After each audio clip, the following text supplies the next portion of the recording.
looking at this frame on the shelf for way too long now. I started working on 2 different embroideries last summer, but they've been on this almost finished state for a painfully long time now.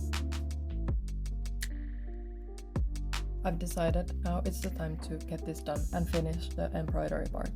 After they're gonna become something else, and I'll explain that to you in a little bit, so don't worry. Let's just first set this up. I found this dresser to be just the perfect height. The working posture while doing this type of embroidery is quite awkward, so it's really important to set the frame high enough so that it wouldn't be too painful for the back. My loyal co-worker Misu is on the shift too. Her job is mostly to relax and be cute, so it's all good. So I started to practice Lunéville embroidery maybe a bit over a year ago, and that was very shortly after I had actually learned about the whole technique.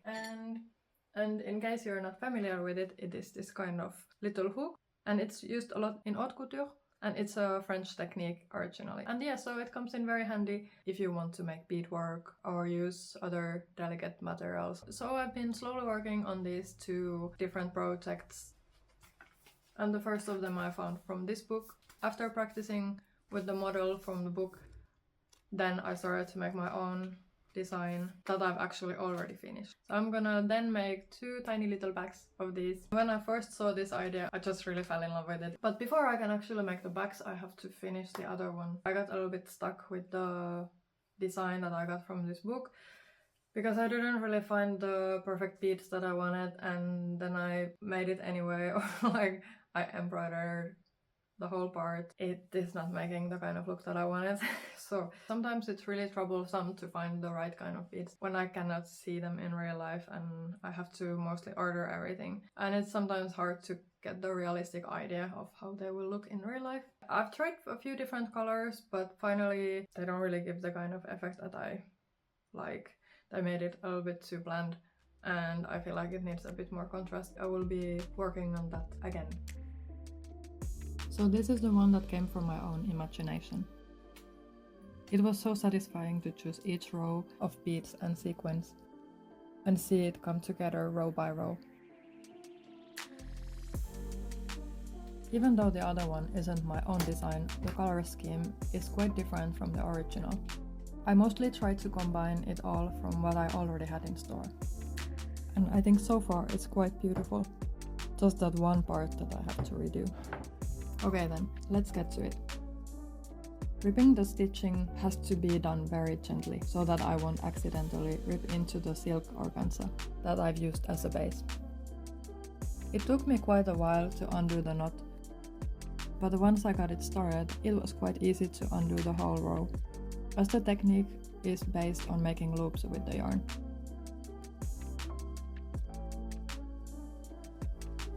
Although sometimes it got a bit stuck with the rhinestones and other rows of beads.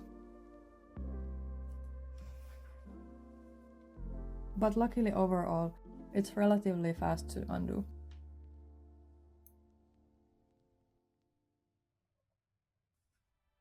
And then just a little interlude to appreciate Misu's hard working too.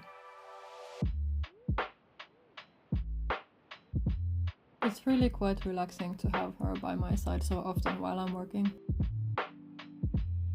Even though sometimes if I work on some more sensitive materials, she'll have to find other places to know.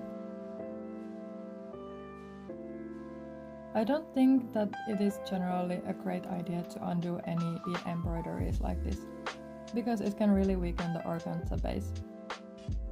The best would be to make trial swatches first. But this one was more of a practice work for me, so it's okay. I will also have to reinforce some of the bigger rhinestones, as I hadn't fixed them strongly enough to begin with. I'm learning as I go, as you can probably tell. I really like the natural look of these beads. They look kind of like little sesame seeds. Luckily I have a whole lot of them now, and I can still use them for other upcoming projects too. I have already included them in my own design, and I find they give a beautiful contrast and highlight nicely some shinier beads and sequins. But on this beadwork, they did quite the opposite. That's fine though, as I'll be able to use them in my future projects. I really enjoy this kind of longer, very detailed projects, and as each part of making it is so visually pleasing, I wanted to document it as I advance with it.